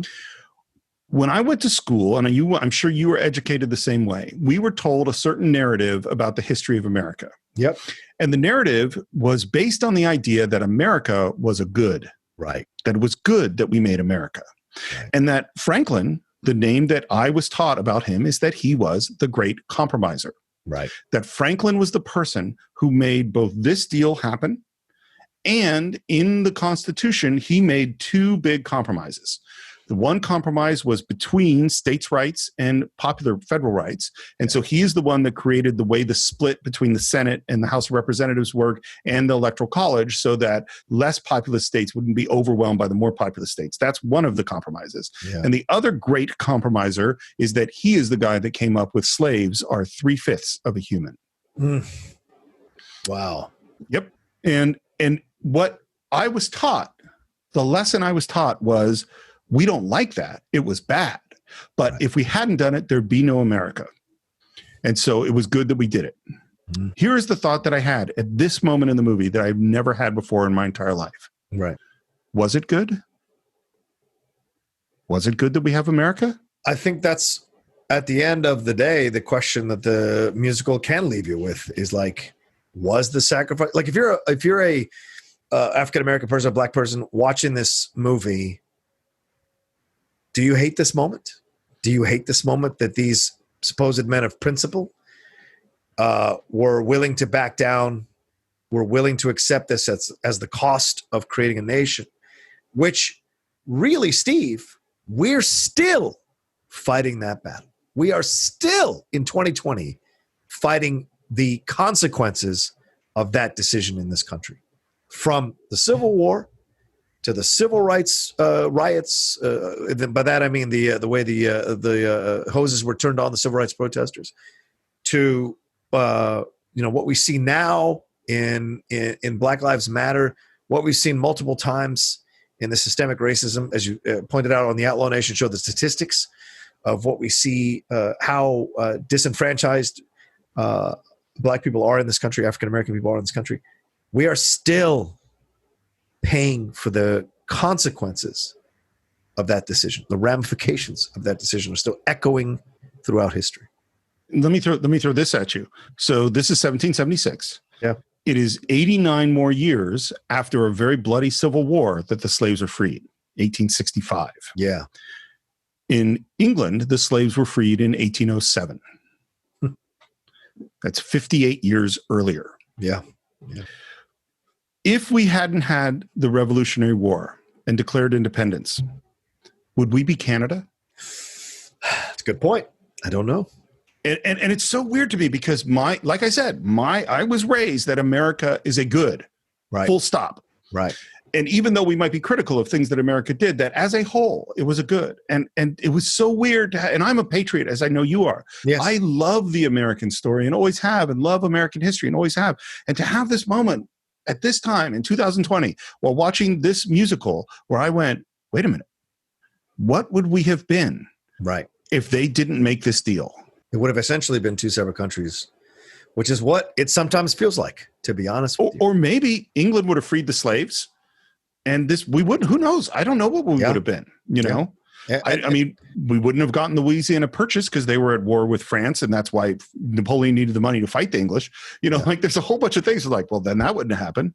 Right. What would happen in World War II? Would there have been a Hitler? I don't, you know, of course, we can't know. But just entertaining the idea that America as a whole might not have been a good was shook me up. Yeah. Well, you know what's great? It's because you live in America that you can have that thought. And That's you can express that true. thought in a podcast and not feel like they're going to come knocking on your door and put you in jail for it. That's the other side of it, you know. Me too, then. And we want to thank the FBI for listening. This is what we're talking about. Exactly.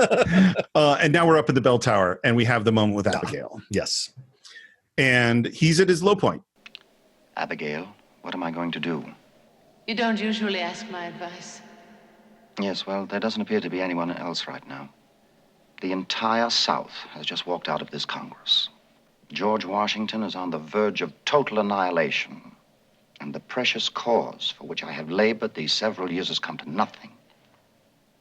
And it seems that I'm obnoxious and disliked. Well, and this is what we do. We get the mirror of the thing that he did to her, where there was the list of her faults, and now we get the list of his faults. That I'm unwilling to face reality. Foolishness, John. That I'm pig-headed. Oh, well, there you have me, John. I'm afraid you are pig-headed.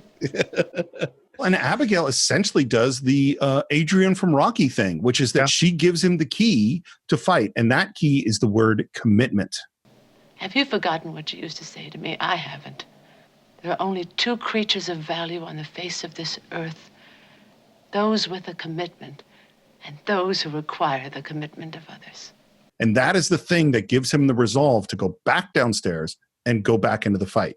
And then the one other interesting moment is as he's getting ready, is he turns to Mr. Thompson, the secretary.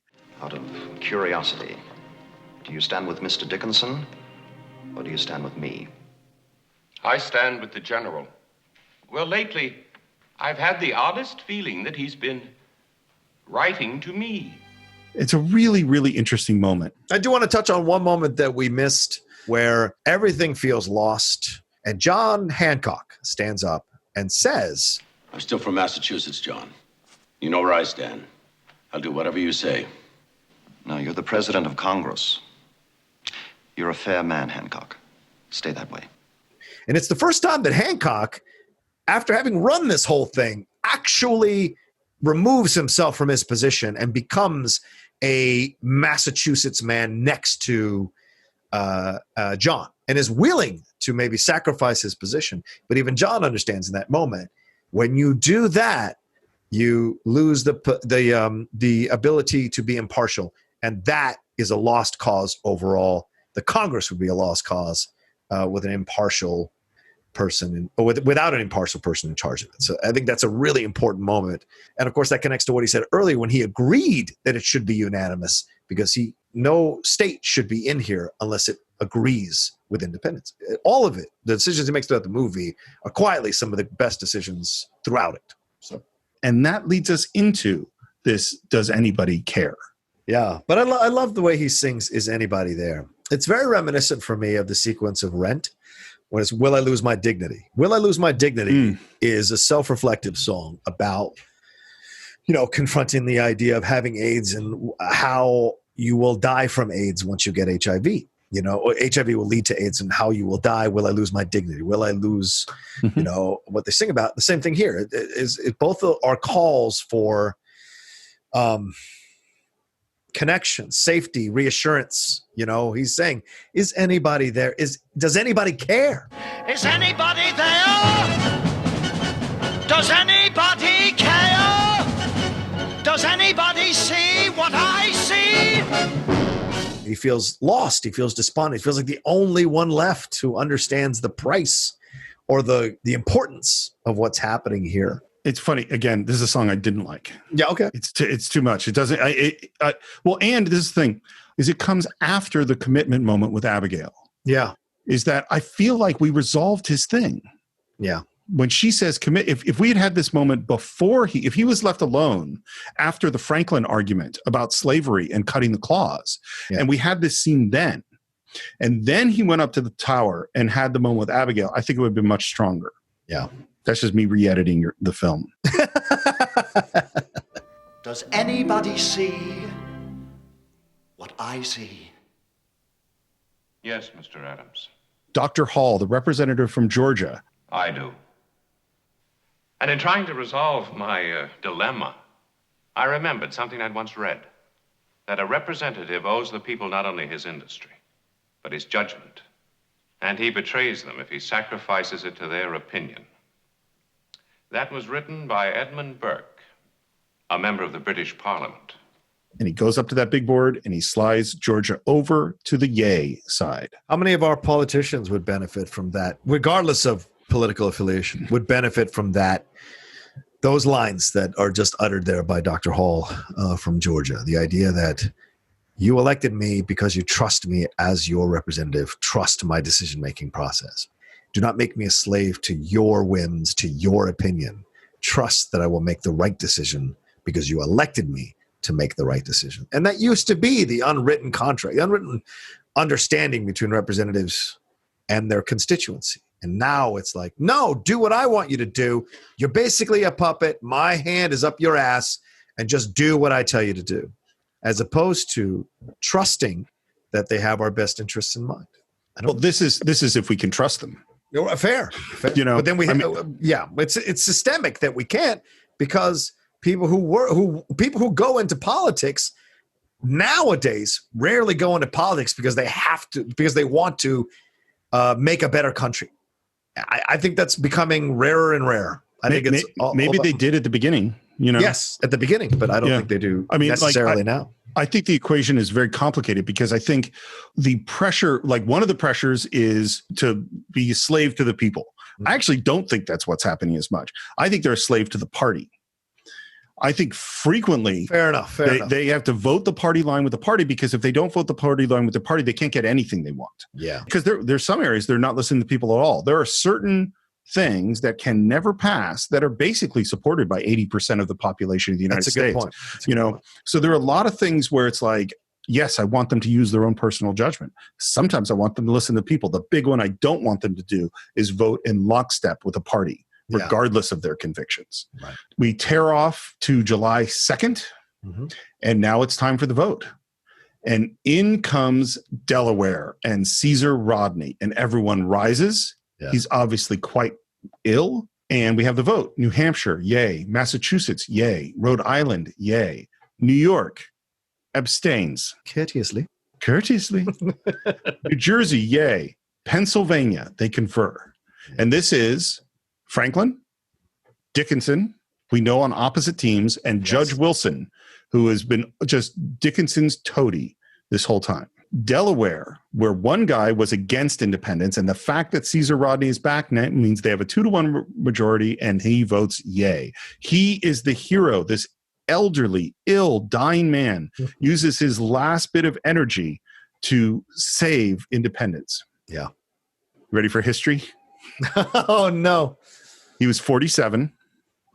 Yeah. He did have skin cancer. He didn't die till 8 years later. He died in 1784. Okay. And he did arrive just in the nick of time, but not because he was old and sick. He rode back 80 miles all by himself on a horse because he was doing something. We don't even know what he was doing. So he's a young guy who rode back and got there just at the nick of time, not an ill old guy. Wow. But dramatically, this is great. It works great. Of course. Maryland, yes. Virginia, yes. North Carolina yields to South Carolina. That's not actually what happened. They were a yes from the beginning. South Carolina turns to Mr. Adams. Remove the offending passage from your declaration. If we did that, we would be guilty of what we ourselves are rebelling against. And for a moment, Rutledge breaks for a moment, just for a second, just for a beat. He takes in this logic and understands that Adams is right, and then recovers and says, nevertheless, remove it, or South Carolina will bury, now and forever, your dream of independence. And Adams starts to waver, and he turns to Franklin and says, mark me, Franklin, we give in on this issue. Posterity will never forgive us. That's probably true, but we won't hear a thing. We'll be long gone. I hate that line. I hate that line, Steve, because too many politicians cop out with that. We're not going to have to pay for this because we'll be out of office or we'll be dead by the time our kids' have to pay for the short-term thinking that we're taking advantage of now so we can keep getting voted back into office. And I hated that line. It's the one line he utters in the movie rather, that really just rankles me. This idea that we'll be long gone, we won't hear it. We're safe. We'll be safe. That's a privileged thinking. This idea that we won't take the consequences from it because guess what? We did. The Civil War. Yeah. Everything that happened from this decision can be traced back to this moment. Everything that happened since can be traced back to this moment. And Franklin's saying this, they will, and I would imagine that he did hear it for quite some time until he passed. This idea of having slaves, being okay with slavery in the world. I do, however, like this next line. Besides, what will posterity think we were? Demigods? We're men, no more, no less, trying to get a nation started against greater odds than a more generous God would have allowed. That's a good line. This goes to everything we've been saying. This is not, none of this is simple. This is not black and white. First things first, John. Independence, America. If we don't secure that, what difference will the rest make? And that is what I'm questioning a little bit at this moment. And they turn to Jefferson. You're the one who wrote it. And he says, I wrote it all, Mr. Adams. And he gets up and he crosses it out. There it is, Rutledge. You have your slavery. Little good may it do you. Now vote, damn you. Mr. President, the fair colony of South Carolina says yea. And it's kind of weird to see the Declaration of Independence manhandled in this way. I'm a little weird, They wrote they wrote a better version. I'm sure they did. The printers did, yeah. But the way he brought it over was so dismissive. And risked, by the way, he risked Rutledge going, you know what, fuck you. Sure. Talk to me like that, I'm gonna walk right out there with the South. But Rutledge, a man of his word, voted in favor of independence, and the rest of the South as well. I'm going to give you my last historical inaccuracy, and this goes perfectly to the point of something making the choice that is the correct choice for the film because it is more dramatic. Is this about the kilts? No. Okay. No, it's not about the kilts or the bagpipes. So here's the thing. This did not happen this way. Oh, okay. There were two votes. The first vote was on independence. The second vote was on amendments to and rewriting the Declaration. Okay. By the time they removed the slave clause, everyone had already agreed to independence. So independence happened on the second. The rewrites of the document happened on the third and the fourth. Wow. Adams and most of them thought we would be celebrating Happy July 2nd for years because that's when the vote of independence actually happened. And so this thing about independence being dependent upon removing the slave clause is not true. And here's the thing. So it's very inaccurate. But I think you had to do that this way because if you had it the way it's historically, it's not dramatic at all. Right. We're not thinking about slavery. We're not thinking about these important issues. We're not pointing out hypocrisy. We don't have Adam, and because Adams, remember, he always thought the slave clause was going to go. Yep. Is that all of this drama focuses us on important things, and it makes the film have a dramatic, climactic moment. Mm-hmm. So I think, although it's not accurate, it is the absolutely right choice what they did. Yeah. And North Carolina says yes, and Georgia says yes, and now we're down to Pennsylvania. Pennsylvania regrets all of the inconvenience that such distinguished men as Adams, Franklin, and Jefferson were put to just now. They might have kept their document intact for all the difference it will make. Because Dickinson knows that he has the votes. It's him and Wilson against Franklin. Pennsylvania says... Just a moment. I ask the delegation be polled. And Franklin says yes, and Dickinson says no, and they turn to Wilson, and there's a long pause. There it is, Mr. Wilson. It's all up to you now. The whole question of American independence rests squarely on your shoulders. Depends on this ineffectual guy. What does he say? Like thousands of map makers around the world are waiting for you to make the decision. and what he says is so funny, which is basically, I'm not like you guys. I don't want to be remembered. Yes, well, whether you want it or not, James, there's no way of avoiding it. Not necessarily, John. If I go with them, I'll just be one among dozens. No one will ever remember the name of James Wilson. But if I vote with you, I'll be the man who prevented American independence. And that is the reason that he cast the final vote for independence. Two moments here that are interesting with Dickinson, because he says to Wilson, we must not allow Franklin to confuse us with one of his... We mustn't let Dr. Franklin create one of his confusions. One of his confusions, right? Yeah. And don't we hear that nowadays? Those those elitists, those intelligent people getting degrees, they're just trying to create confusion by making us think harder about a situation. We know what the truth is. And that's that kind of stuff, that kind of insult of education that's hidden underneath a comment like that. Because the person insulting that education is not as educated and doesn't like to be made to feel uneducated, even though they secretly know they are uneducated. And so it's like, so by making fun of calling it a confusion, when in fact it's actually logical interpretation, analysis, and exploration, is a way of devaluing that kind of intelligence being brought to the fore and being actually discussed and deliberated.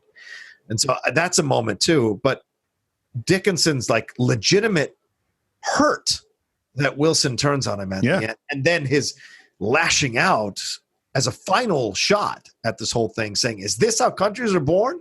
By a non-entity trying to preserve the anonymity he so richly deserves. And so, Steve, your point you made earlier about should America even exist, should America have been, like, this is Dickinson at this moment saying, sure, is this how countries, in such a weak-ass way, is this how this country is born? Once again, remember, this is the 70s. This is, as much as they showed this for Nixon, it's still the 70s. There's undercurrent running underneath the movie of questioning America, questioning the creation of America, questioning how it was created. Because if this is a John Wayne rah-rah movie, there's no way it's down to Dickinson, who just doesn't want to be famous, that the country is created. It's more of a, this is more like, and I love it. Wait, what was that noise again? It's like should we have done that? And so I love that, to be honest with you. So even the villains, or the quote-unquote antagonists of the movie, say interesting things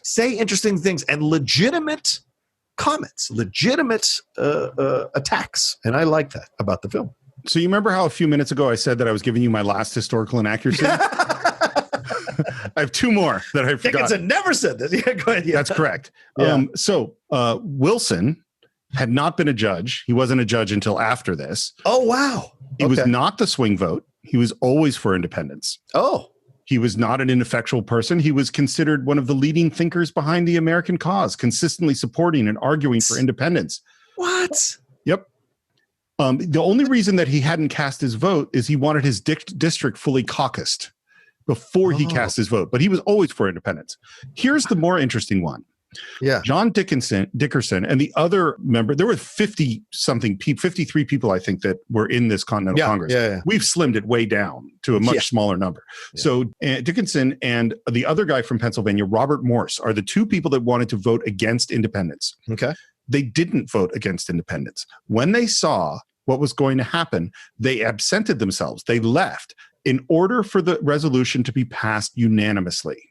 Wow. This had to look to the world like a unanimous decision, even though they disagreed with it. Sacrificing for the greater good. Yes. Interesting. It is passed 12-0 because of our abstaining New York.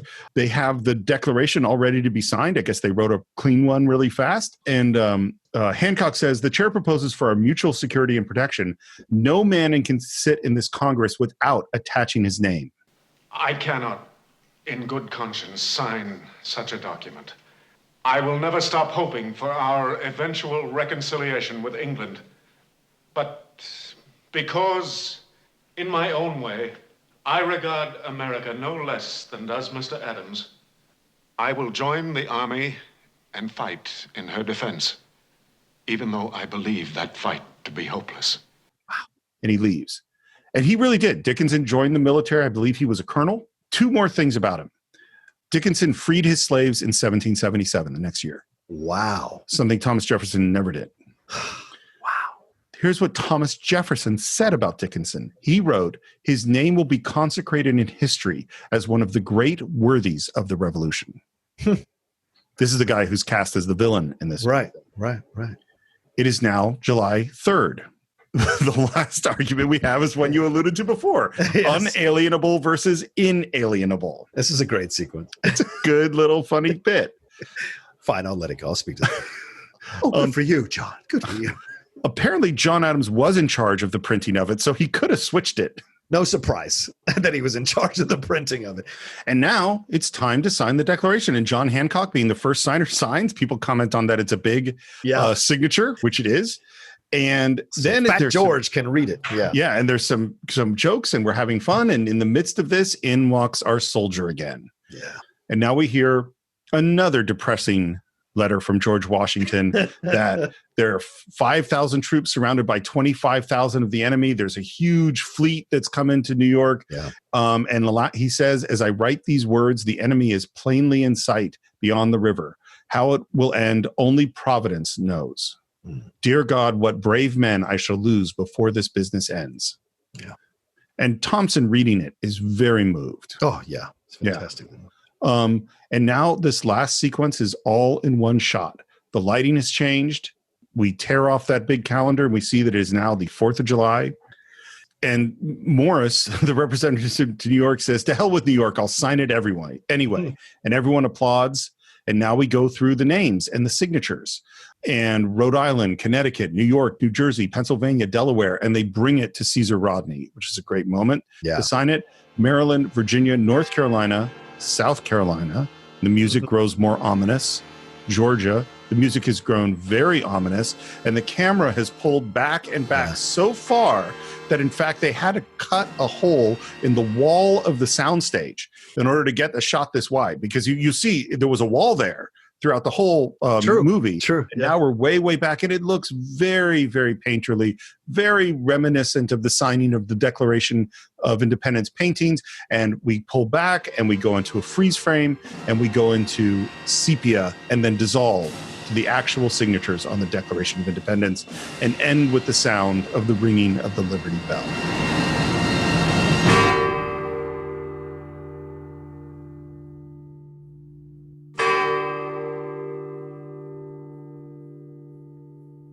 And by the way, this ending is not an inspirational song. It's almost a song of dread. No, it's very dark. Yeah.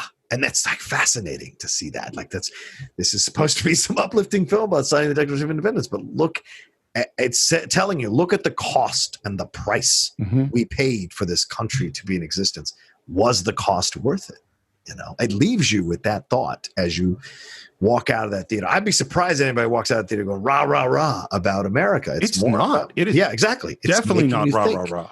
Yeah, yeah. And I loved real quick. I loved what Caesar Rodney when Hancock tells him to sit down. I'm not Caesar Rodney. I'm sorry.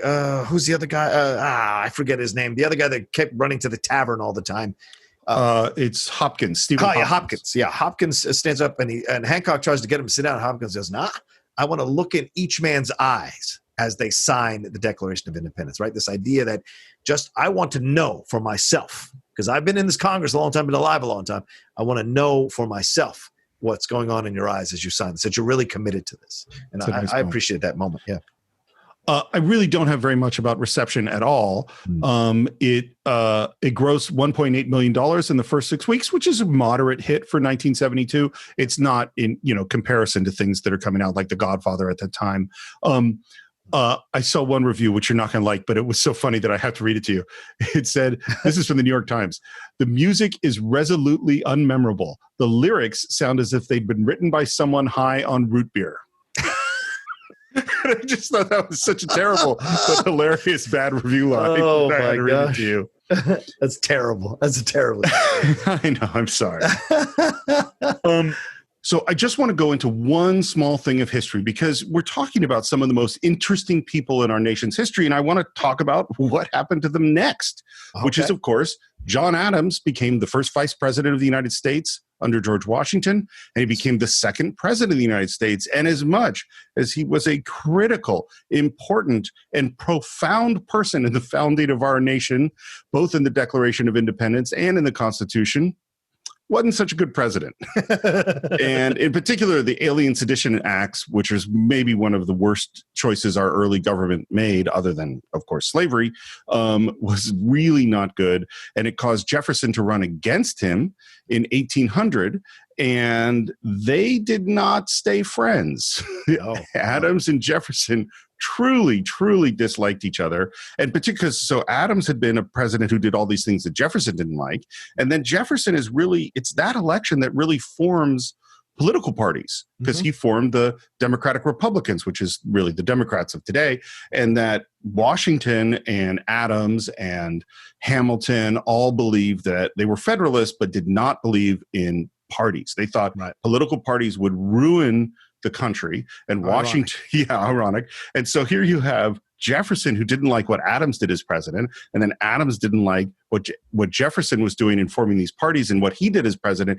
And so they battled huge public battles, insulting each other and all this stuff, until they were just not on speaking terms until January of 1812. Which is for a few years, both of them had kind of been hinting at some mutual friends, like, I'd kind of like to talk to Jefferson again. I kind of miss John Adams. I'd like to, because they shared this really important part of our history. And they kind of got the hint from the friends that maybe this would be cool. And so on New Year's Day in 1812, John Adams writes a very brief note to Thomas Jefferson and says, hey man, hope you're doing good. That's not what he said at all. But it was that kind of note. And Jefferson wrote back like, I'm good. I'm glad to hear from you. I hope you're well as well. And that began one of these remarkable series of correspondence between two of the most brilliant and erudite and literate people in the history of the country, writing back and forth with increasing frequency. And this set of letters is really profound. And then what happens, and this is really why I want to bring the whole thing up, is what I think is one of the craziest coincidences in the history of America. On July 4th, 1826, 50 years to the day from the signing of the Declaration of Independence, Thomas Jefferson and John Adams both died within 5 hours of each other. Yeah. Jefferson died in the morning. John Adams' final words, the last words he spoke on his deathbed is, Thomas Jefferson still survives. Which he hadn't actually. Which he hadn't known, right? Because he had known that Thomas Jefferson had passed away earlier in the day. I remember hearing that story because I watched that John Adams film, rather, or TV series rather, on HBO, which was great to watch. Giamatti, one of the most sour. Dour is the word I'm looking for. Sorry, one of the most dour TV series you're ever going to watch, because Giamatti plays Adams as just a completely unsatisfied person throughout the entirety of his life, and Laura Linney is fantastic, and Linus Roach is a great Thomas Jefferson. But yes, this story endures, and I compare this story of Thomas Jefferson and John Adams dying on the same day to Theodore Roosevelt, who lost his mother and his first wife within hours of each other in the same house on the same day. And so on the same night, rather. And so it's incredible how these coincidences can come up in life and in history when dealing with presidents. And so it's fascinating to explore that. But certainly their correspondence is something to study as they go. And, this is so ironic because people say, oh, well, we can't have women as presidents because they can be really emotional and quite petty. And it's like, look at these guys. They're all petty. I mean, we're just finished watching Hamilton. And by the way, for those of you who don't know, Steve and I did a review of it for the Outlaw Nation channel, or are going to be doing one if you haven't watched it yet. But in that interaction with you see the pettiness overall of everybody, of everybody being upset. You spoke ill of me, sir. Duel time. It's just that kind of stuff was going around since the beginning of the birth of this country. Very sensitive people.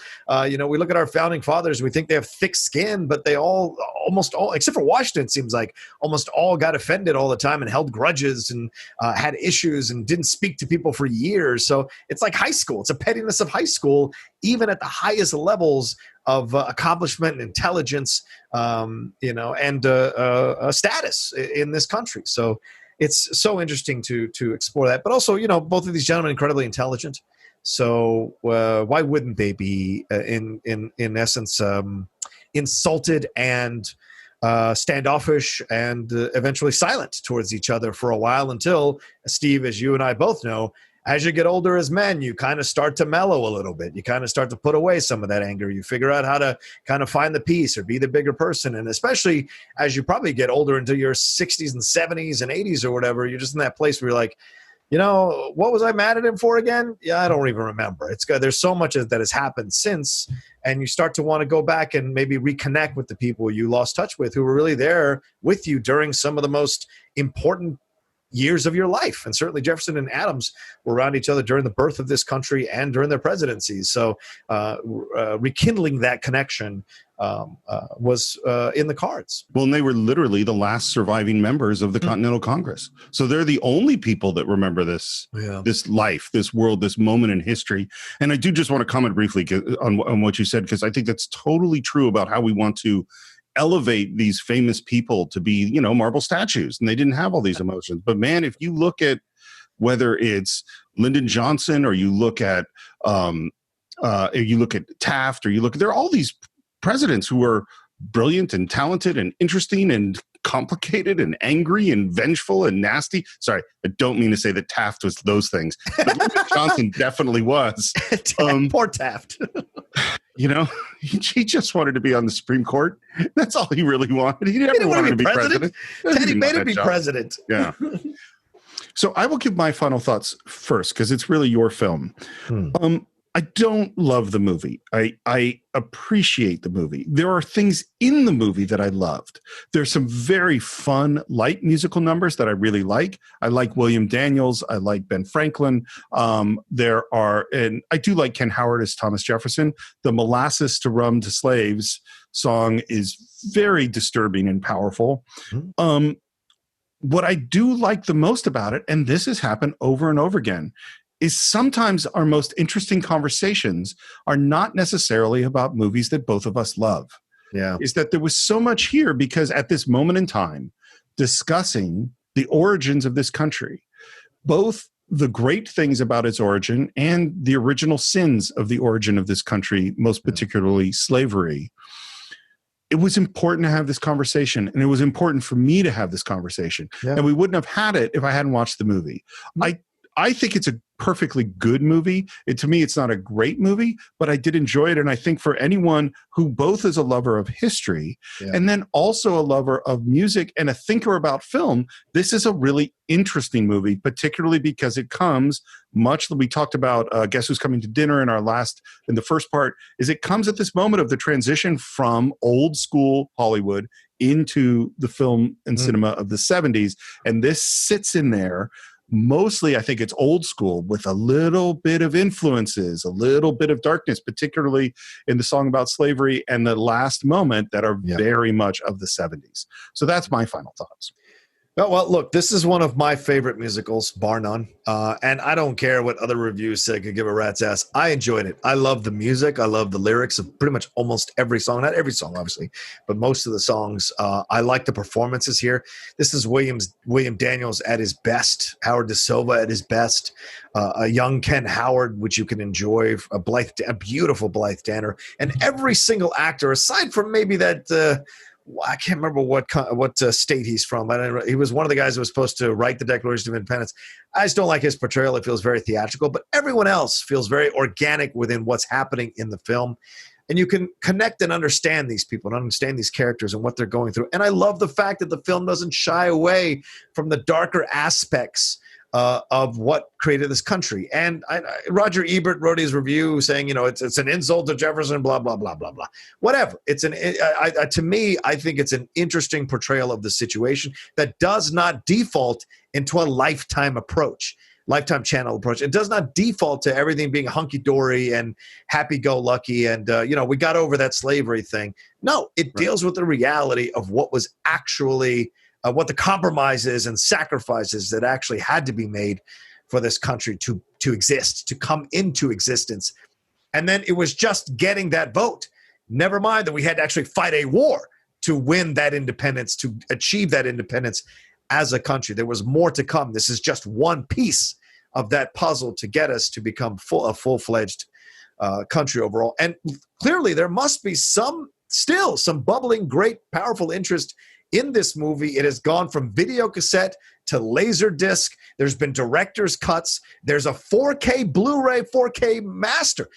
Why would you do that for a movie that supposedly didn't do well at the box office? It's because there is still an interest amongst a lot of Americans for this movie. And I think because it is as, I wouldn't say as honest, but it's surprisingly frank about some of the darker aspects of our past that doesn't get sugarcoated in the film. And thankfully, it doesn't, so that we can appreciate a larger picture of how this country came to be. And I think it's an important film to watch. I think it's one that will stay with you. If it touches you, it will stay with you for the rest of your life. And like Steve, maybe you watch it now and it wouldn't hold up for you if you're watching it first time later in life. But at the time that I watched it, it got its hooking me good as a lover of historical films. And then every time I revisit it, I get something new out of it, depending on what year I'm watching it or what age I'm watching it at. And like Steve, it starts to make you question a little bit the existence of the country as you get older when you watch this thing and see what happened since. So, that's I love this movie for that, and for so many other reasons that I can't eloquently state here. So first of all, I think that was very eloquent.